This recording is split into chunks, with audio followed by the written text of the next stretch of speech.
Hi, my name is David Gianelli, and it's my to share a word with my family. And we're at James 2, verse 14, and it says, "What does it profit, my brethren, if a man says he has faith, but has not works? Can faith save him? If a brother or sister is ill-clad and lack in daily food, and one of you says to them, 'Go in peace, and be warmed and filled,' without giving them the things needed for the body, what does it profit? So faith by itself, if it has no works, is dead."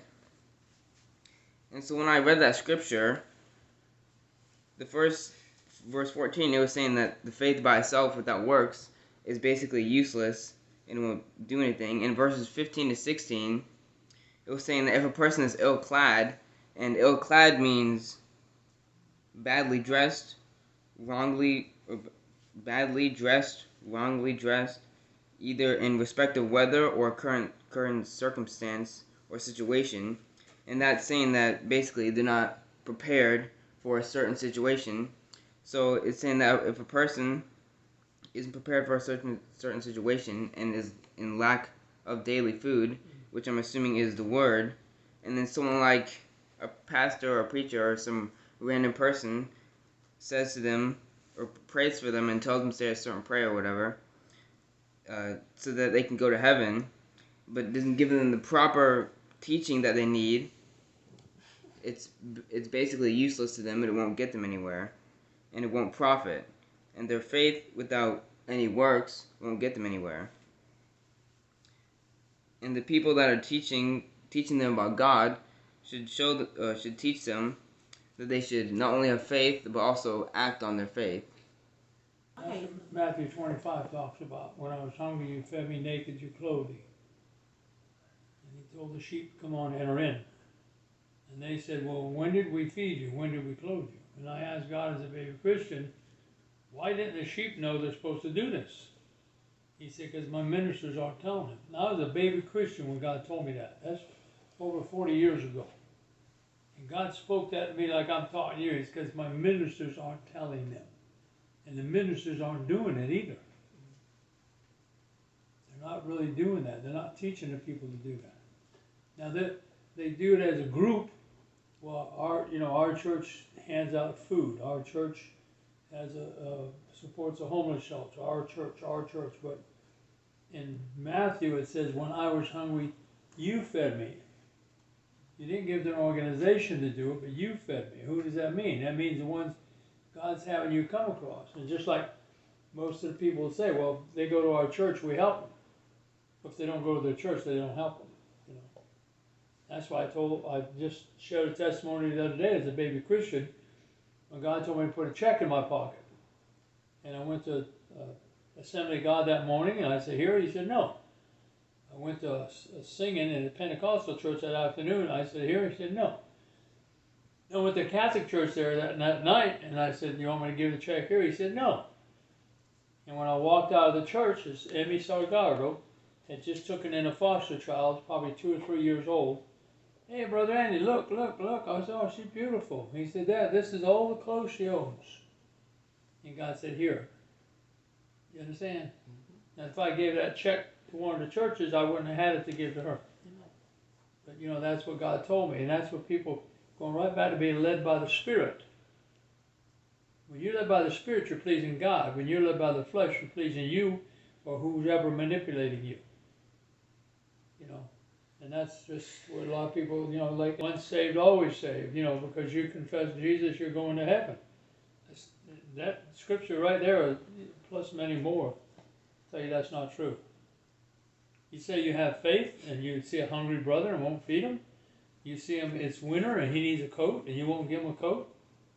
It's raining and he needs an umbrella, you won't give him an umbrella. That's, and you call yourself a Christian and you say you have faith and you won't help your brother. But anyway.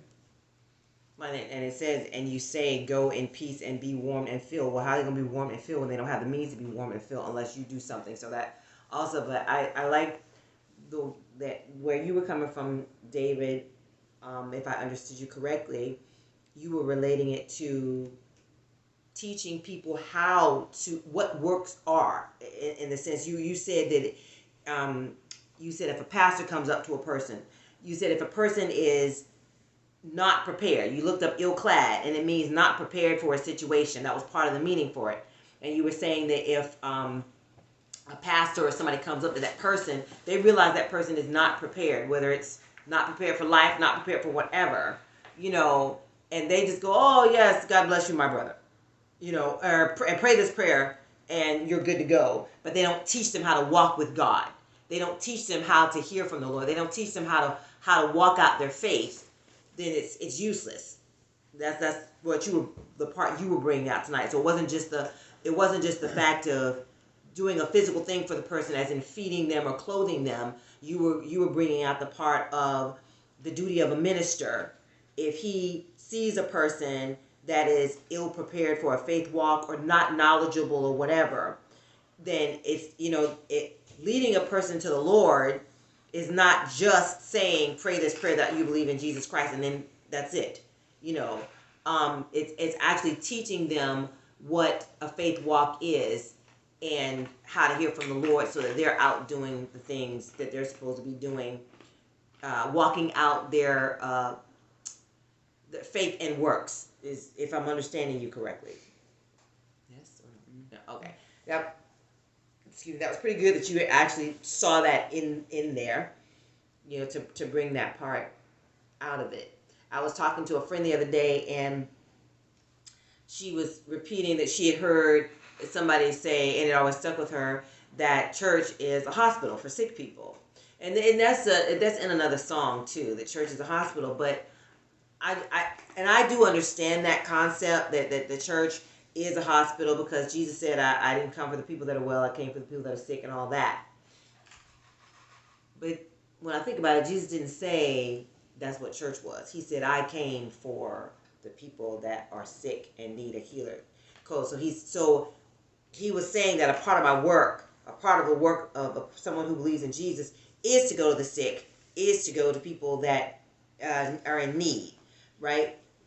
What I was telling her, I said, well, the way I see church, it's supposed to be like school. Because when I asked her, I said, where exactly is the fivefold ministry? Like, where is it supposed to be? Is it supposed to be in the church? It's supposed to be in a church setting? I was just thinking about that. Like, when we talk about church and all, where exactly is it supposed to be functioning and operating? In the church, or just in the body in general, or whatever? But I said that because they're supposed to be equipping the saints. So that has to be happening somewhere. And I said, and if we all collectively believe we're supposed to be going to church for that, then church ought to be like school, like a classroom, where you are taught something and then you are given the opportunity to walk that thing out. Just like in school, the teacher goes over the lesson, then she gives you worksheet, right? To then do practice problems on the lesson that you just did before she sends you home with homework to do away from the classroom. And you have the practice problems so that she can be right there to say, yes, that's right. No, change this, do that, blah, blah, blah, whatever. So if you're in church, and we read the scripture the other day, Paul said, when you come together, each one have a hymn, a song, a lesson, a teaching, a revelation, interpretation. It said each one. It doesn't say one person. It says each one. That implies more than one person should have those things when you are coming together.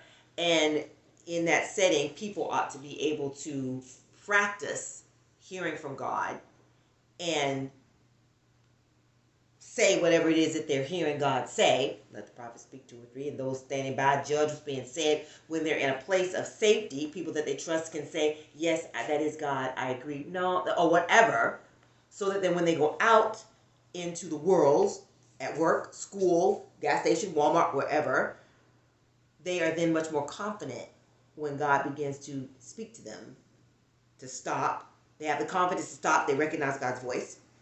And then confidently say to this person, the Lord is telling me, or whatever it is, can I pray for you, or whatever it is. That's what should be happening, the way I see it. Anyway, that was good. Well, Jesus saw an example. I can't get away from the fact he said, I only say what the Father tells me to say, and I only do what I see the Father do.